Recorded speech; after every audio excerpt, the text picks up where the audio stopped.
Everybody have a chance to take a look at the minutes? Move for approval. I'll second. Motion second to approve. Any discussion? Hearing none. All those in favor? Aye. Opposed? Motion's approved. Minutes are passed. First thing I'd like to introduce our new Plan Commission members, Mary Yakub and Roger Riedel, who are not new to us really. I mean, they both served on the council a while back. And this is the first time also that we've got Susie, I think, live. Is that right? Or were we live last time? We were Zoom last time. Yeah, okay, good.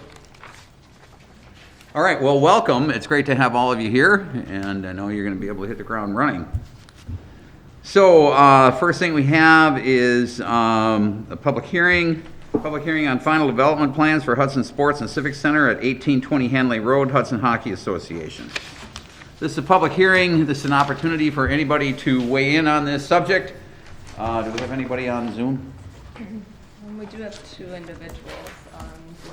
Okay, so if you do have a comment, please step forward, give your name and address up here at the microphone at the podium, and please try to keep it brief and try not to repeat things that other people have said.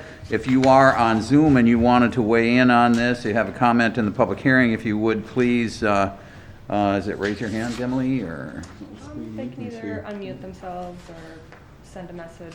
Okay, either unmute yourself and just kind of try to chime in when there's a lull, or you can send a message via Zoom and Emily will pick it up. So, is there anybody that has a comment? Anybody with a comment? Anybody with a comment? I move we close the public hearing. Second. Motion second to close the public hearing. All those in favor? Aye. Opposed? Motion is approved. Public hearing is closed. Discussion and possible action on final development plans for Hudson Sports and Civic Center at 1820 Hanley Road, Hudson Hockey Association. Good evening, Plan Commission. Tonight we are considering the final development plans for Hockey Association's Sports and Civic Center. Site improvements are proposed to be a building addition about 2 stories tall, 15,000 square feet, to connect the 2 hockey arena buildings. And there's another building addition as well that would comprise about 2,850 square feet for new locker rooms, as well as coach offices and shower spaces. But then the two floor addition, sorry, this is like all over the place right now. There's a lot involved with this, but the 2-story connection would provide lobby and concession space, team meeting rooms, restrooms, and multi-purpose space on the 2nd floor, including hockey viewing windows. For reference, everyone should be aware the arena connection was first presented in 2005 when the Druski rink was constructed. Also included in development plans are improvements to the landscaping as well as the parking layout. The parking improvements include restriping the existing parking lot as well as the parking easement area off to the side on the other lot. This would increase the overall parking on site to 242 stalls. And provided in the staff report are also the applicant's statement on parking as well as staff's. But in essence, tonight staff is asking the Plan Commission to determine whether it believes this plan satisfies what was originally contemplated in 2005. Yes, Fred? I'd like to comment right on that issue, and I went in and crunched the numbers on this thing. And by their own calculation, they are going to need anywhere from 380 to 415 parking spots. In that, I'm going to give it as a range because I don't know the exact high, I don't know the exact low. And by their own admission, they have 242. So they're a whopping 140 plus short. Again, at full capacity, as they said, it could be up to 1,250 people at one time. I see the city has come up with a little different number on that, so that's why I say it's got to be a range. I'm all for hockey. I'm all for everything they do up there and all that, but I mean, there's no way in the world, I don't think we can approve a shortfall of a project like this with the parking so far out of skew. I mean, so short, with no plans on how they're going to handle that. You know, I do want to comment on that. Okay. I believe those numbers were based on full capacity of both buildings, correct? Part of the conditions of this plan is that we wouldn't want them to hold 2 major events on site at a given time that would overcapacitate parking on site. And so that's one of the conditions that we have listed for this plan. But also too, we're requesting them to provide a more detailed parking management plan in light of, what they have provided, which is just that they're going to provide personnel on site to direct traffic and stuff, which isn't good enough in our opinion. So we would like to see definitely more details on that front. Why wouldn't there be 2 events at once? I realize the city, why they'd be asking them for that, but if something came up and why wouldn't they do that? I can't see how. I believe that was actually a condition on the variance that was approved back in 2005. Correct me if I'm wrong, Emily or Mike. I can read it off. It's actually reiterated as condition number 5 again for tonight. But on May 3rd, 2005, there was a Board of Appeals variance for green space. But as part of that, there was a condition, and it was read that 2 individual events cannot be scheduled at the same time that would exceed the parking provided. As in, if a varsity game is scheduled, there should be very limited use of the other arena as per Board of Appeals variance for green space on May 3rd, 2005. So that would be something that was a condition that was put in place on the property in 2005, and if this plan were to be recommended for approval, we would reiterate that. Has anybody in the neighborhood brought up the parking issue? So with the public hearing tonight, it was posted in the Star Observer and mailed to neighboring properties within 300 feet, and staff did not hear any response from any of those properties. Okay, so I was the one who requested it to be tabled until we had more information. So the neighborhood had their chance to voice. It is in my district. I'm going on good faith that the Hockey Association will apply the conditions we're going to lay out for them to make sure they don't overload the whole corner over there. They do a lot of great things, obviously, and I know you support it. I do. But Absolutely. I don't want to necessarily slow it up anymore.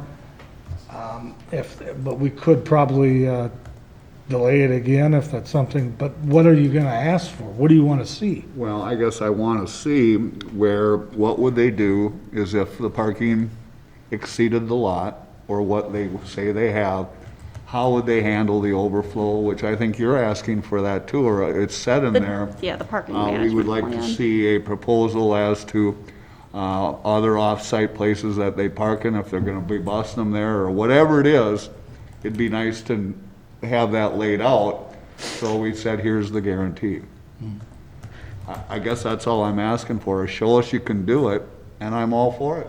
Would you be interested in a contingent approval until they get that plan? Or do you want to see it first? No, that'd be fine. I'd trust them, why wouldn't I? Pat? My only question is in 2, and one is the relationship with Catalyst Sports next door. There's the parking lot that's going to get filled up by others.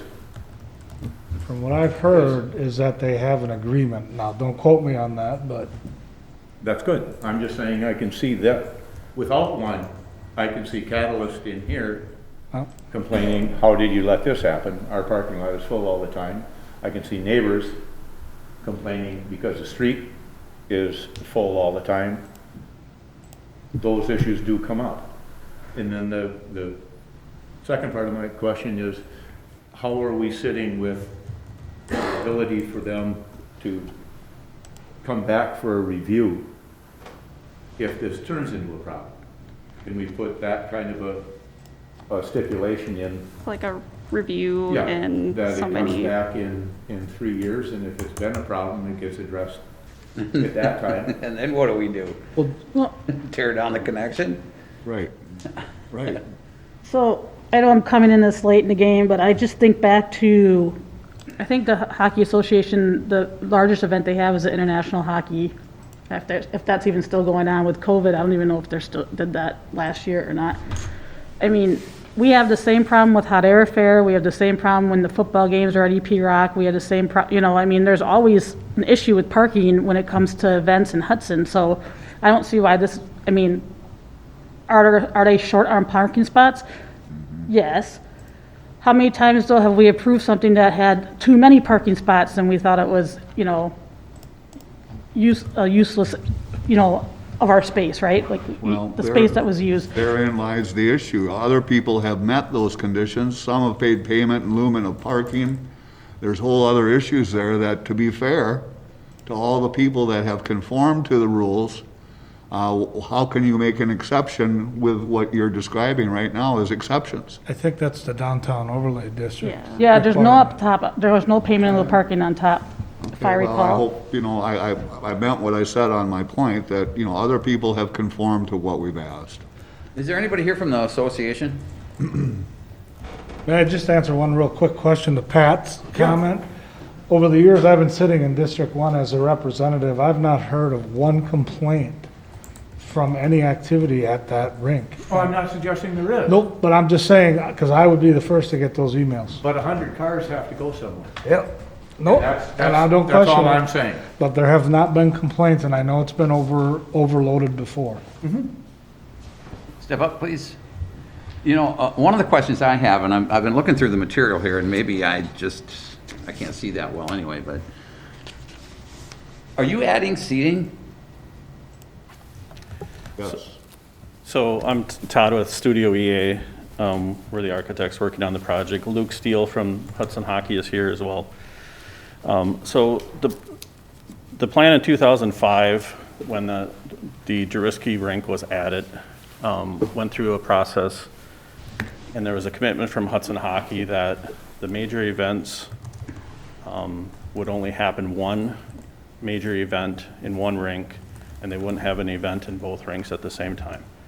And so that's what happened in 2005, and that's what Hudson Hockey is committing to at this point. And so the plan is to expand the current seating at Juriski right now. There's only bleachers on a portion of Juriski. It never got completely built out. So this plan has always been the master plan to infill between the rinks, expand the seating in Juriski, and then have the major events in Juriski rink. And so we have 650 people in Juriski planned. We're not having a major event or any other event happening in Gornik. And so using the 650 based on the parking ordinance, we have enough parking based on your ordinance to support 650 people in Juriski. So what's the seating there right now? It's probably about 250 to 3 right now, because Okay, they're, so you're adding 350. correct, yes. All right. For what it's worth, and I don't know that it matters much, all right? Roger, Susie, we were all there, right? Yep. I'd like to correct what was just said here. So when Juriski was built, there was always the intention that they would be joined together. But there was not necessarily any intention on the part of the association that Gornik would not be the major rink. In fact, there were a lot of people that were very upset about Gornik, not any consideration that Gornik would not be the major rink there. So I don't recall any plans to do anything other than connect the buildings. And what we're seeing now, the proposal we're seeing now, is something that was conceived of by, who knows, I mean, the association, you got parents traveling through there frequently, so, but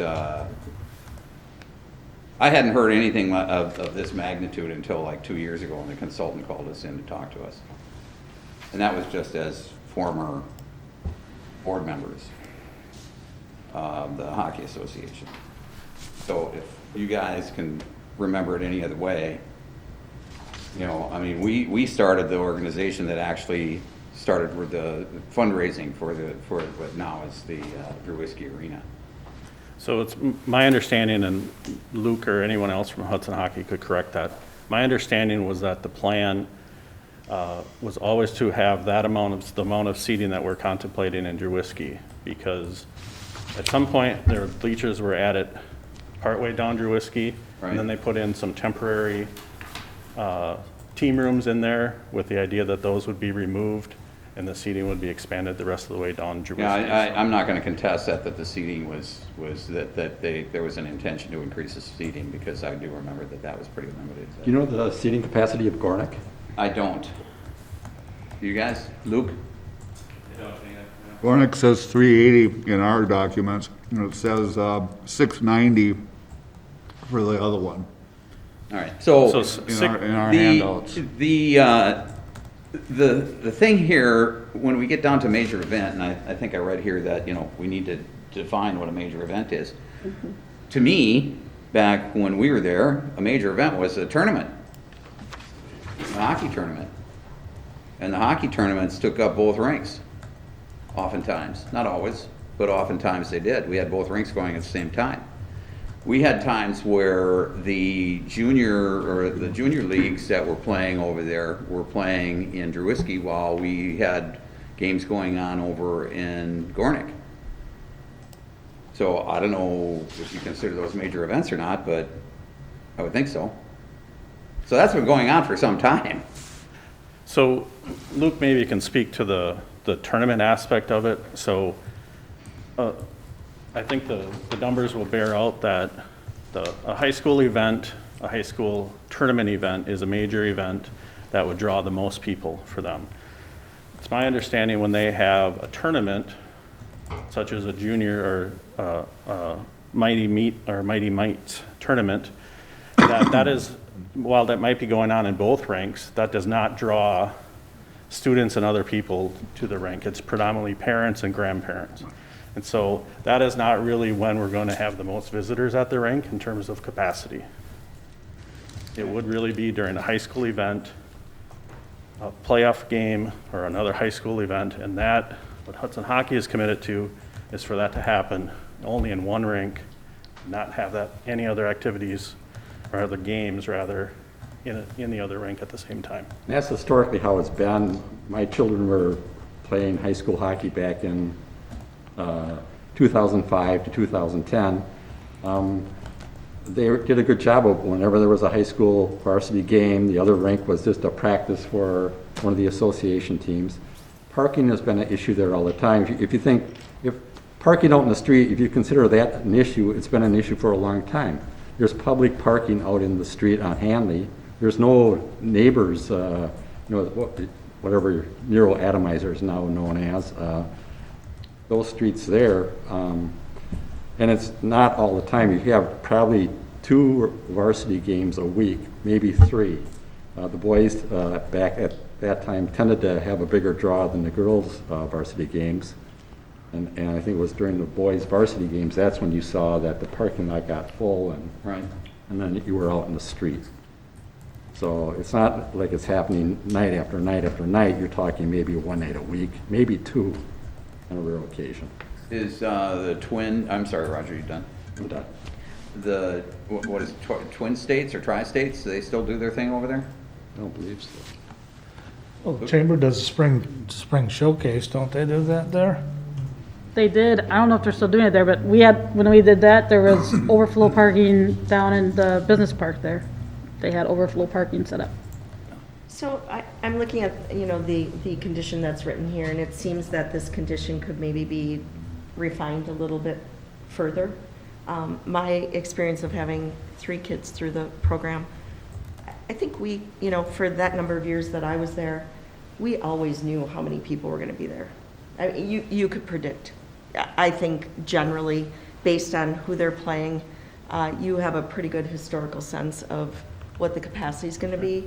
And knowing that, I think that you can figure out a schedule based on that, especially if we define this condition in a way that there's no misunderstanding about it. And if that condition works for the association based on what you've historically seen for particular games and events, is that something that could be agreed to? Right. I mean, I think, not, I can speak for Hudson Hockey, they're willing to work with the city with respect to refining that definition for sure. I mean, if we look back to 2005, that was the commitment they made back then as part of the master plan for this, was that it would be one event. Whether it was in Gornick or Drewiski is somewhat irrelevant. They were committed to having one event and not having something happen in both rinks. And so I think they're more than happy to do that again to make sure that they're working, cohesively with the city, so. Pat? For me, having heard the conversations now of how often it's happened in the past and how well it's been handled, that you haven't gotten one complaint in your district about it, and this has been going on this long, it seems to me that they're capable of handling it and taking care of it. That it hasn't been a problem, and I would expect that the Hockey Association doesn't want that problem. yeah. I would expect that this, stipulation would be agreeable to you and to us, because you don't want to run into a situation either where you can't accommodate the guests that Agreed. you've invited, Agreed, yes. because that'll just cause future problems. Yes, So. yep. Yeah. And I think if you look at other hockey rinks and communities, not unlike Hudson, I mean, in other communities, parking on the street is not, hockey rinks are not intended by ordinance to handle every person that's coming to that event. So you can go to any other community, look at their parking ordinances when they have similar facilities like this, and having to park on the street on occasion is not really the end of the world, so. Luke? Come on up, buddy. Just a quick comment.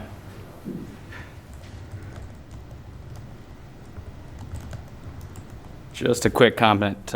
Luke Steele, Hudson Hockey member, coach, capital campaign committee member, and so forth. The only comment I want to make with respect to capacity and whatnot, we're selling ice time by the hour, essentially. So if this was a stipulation, or the comment I wanted to make to that is, my children age 12 right now at a hockey practice with 12 kids on their team taking up an hour.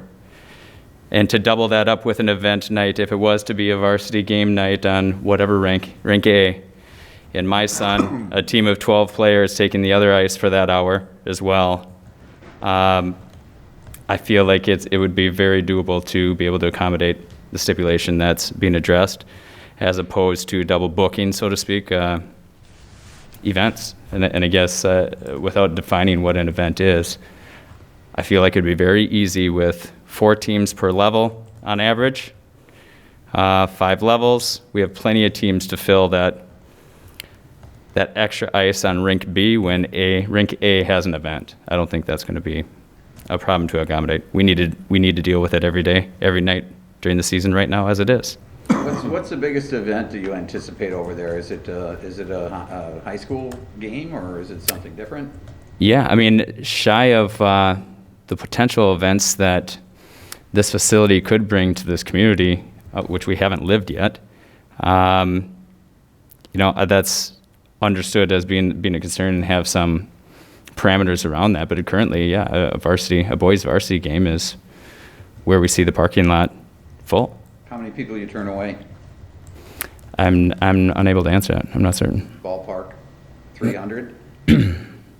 Turn away 300? Huh? 300? Well, I mean, that's what the additional capacity is. I don't see this thing being filled up, frankly. I think that. I'm not certain there is any turned away.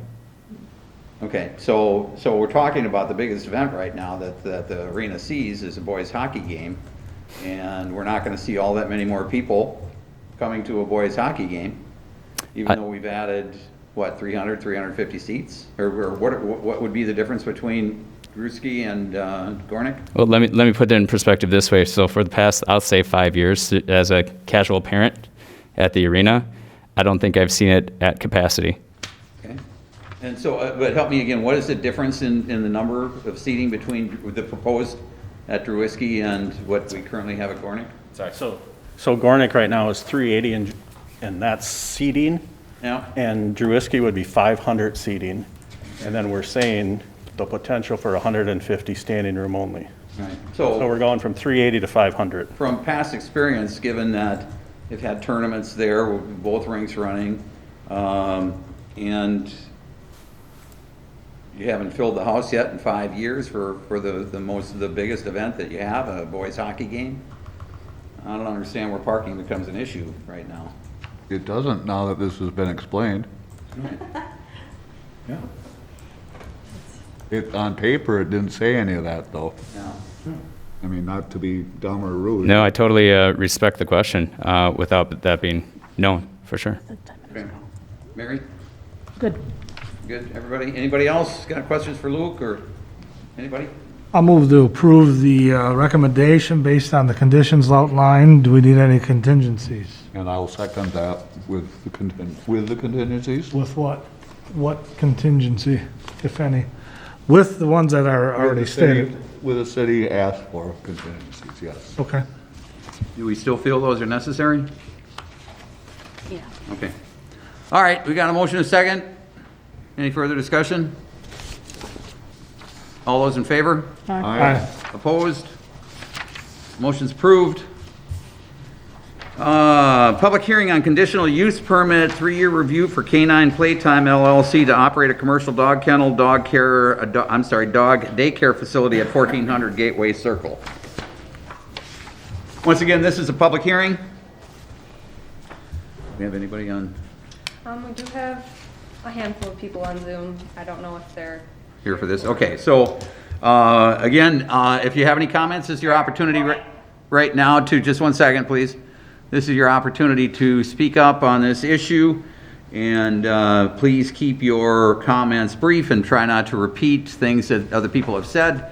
And if you're on Zoom, just kind of chime in as soon as I'm done here, and just wait for a break, and we'll get you recognized.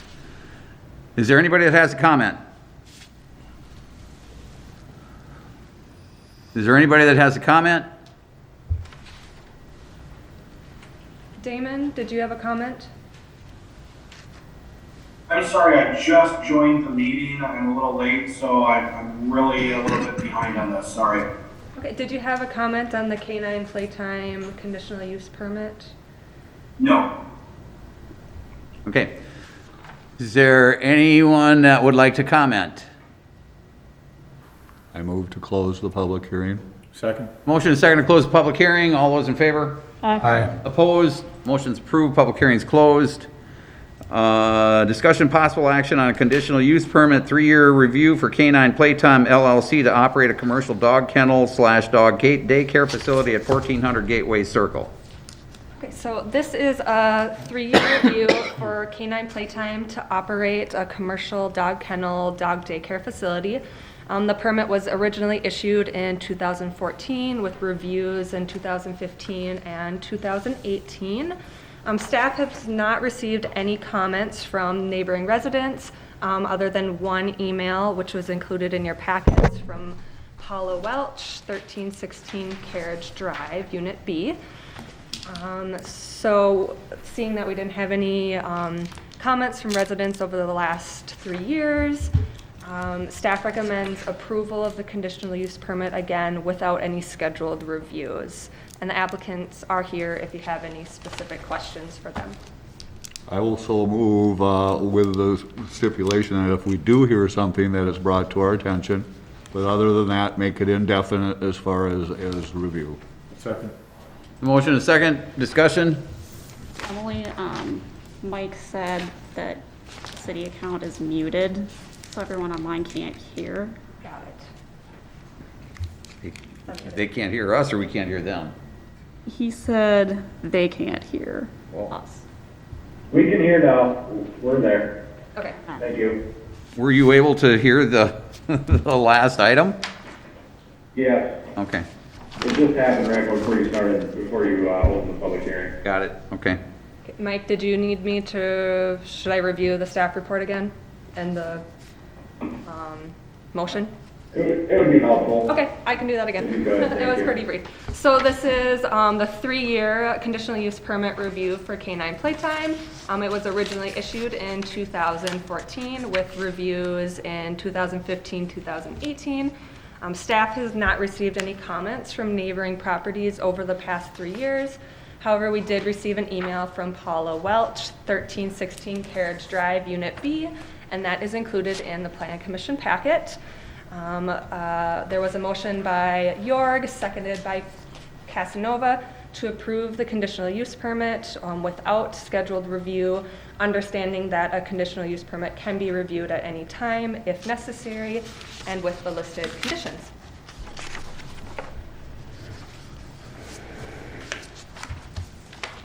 Okay. Anybody? No question. No, we got a motion, a second, now it's a time for the vote, I guess, right? All right. Call the question? Call a question? All right, so, never mind. No, obviously, nobody has a comment here. So, all those in favor? Aye. Opposed? Motion's approved. Discussion on Municipal Code Chapter 202 on signs. All right, so following up from the previous meeting, Plan Commission had requested a summary of how city staff is handling the signs in the right-of-way. At this time, staff is handling it by means of public education. So in November, Public Works pulled approximately 40 signs out of the right-of-way, and they kind of held them for a couple weeks over in the old fire station, just to like give people some time if they wanted to call in and request their signs back. And if they did, which I didn't get any calls, and I'm not sure if anyone else did at the city, but if they called in, we were notified to tell them that in the future, don't put your signs in the right-of-way. Here's how to find out what the right-of-way is, in case they don't know or understand that. So that's how we're kind of moving forward with that issue in the future. What's the nature of these signs? Are these like thrift sale signs, or are these businesses? There's, I see. They're like random business signs, Okay. vacuum cleaning, Right. bug, yeah, things like that. There's plenty of real estate signs out there too. It's my pet peeve, so yeah. All right, It's actually gotten better in the last years than it used to be. I mean, there's still some, but it's not to the degree that it was 5 years ago. I mean, Denny Darnold used to drive around on Saturdays or on Sunday nights and pick them up and just fill up his, his trunk with the darn things. And I don't think it's been to that degree anymore. And as you said, the proper way to really end it is educate the public, get them to stop. Otherwise, you might never win that battle. I agree with what you're doing. I think that's the smart way to do it. okay, anybody else?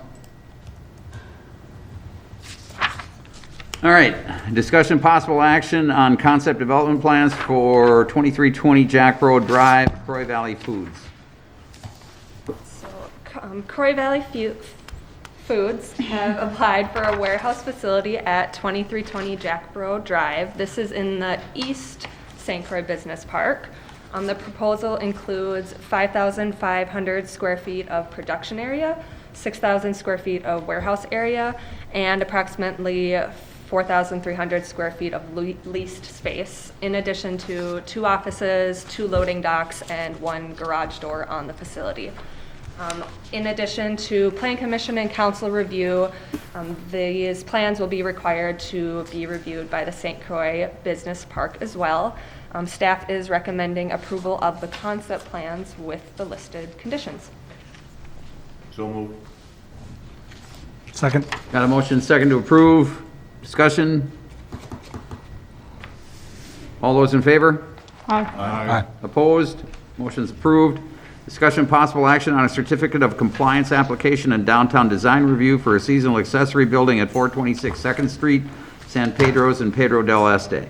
Right. The applicant is desirous of installing 2 pergolas in the rear outdoor patio of San Pedro's Pedro del Este for seasonal use, and the pergolas would be made of an aluminum metal material with a bronze, powder coat bronze finish. So it'd be kind of an earthen tone, matching with what our downtown design reviews indicate are required. Additionally, all the columns are proposed to be supposed to have concrete foundations by code. and they are proposing that. The pergolas would also include radiant heaters hung from the metal beams, along with these clear vinyl rolling screens that would only be used during cold weather months. After review, staff found the plans of the pergola to meet all code requirements, including those from downtown design guidelines. Therefore, we are recommending approval of the certificate of compliance downtown design review certificate with the listed conditions. Move to approve. Second. Got a motion and second to approve, discussion? I have one question, and I mean, I'm all for Mr. Pete Foster. He's been, done nothing but good for Hudson and all of that. But I do have to ask, does that so-called increase the capacity of the restaurant No. on seating, or because they consider it temporary, it doesn't fall into that? No, it doesn't increase the existing capacity for the restaurant. Well, you see why I'm asking Oh, that yeah, yep. question.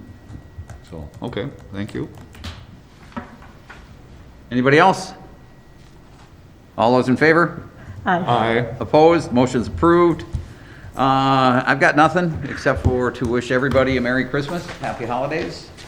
I look forward to seeing you all in the next year. I guess there is one more thing, right? We've got the calendar. Everybody get that in front of you? Yeah, so there's a draft list of plan commission dates. Let me know if there's anything major. We tried to avoid the library board and the utility commission as much as possible. But I'll probably follow up with a finalized one in the next few weeks. I do have a question. What happened to our friends at the county that needed quick approval on that thing? Yeah, they're going the route of getting a variance for that instead. Why is this curious? Because we bent Yeah. over I know, backwards yeah. for them. Yeah, we did. And Yeah. they No, didn't valid show up. question. Okay, Good question. Move to adjourn. second. Got a motion second to adjourn. All those in favor? Aye. Opposed? Motion's approved. We stand adjourned. Merry Christmas.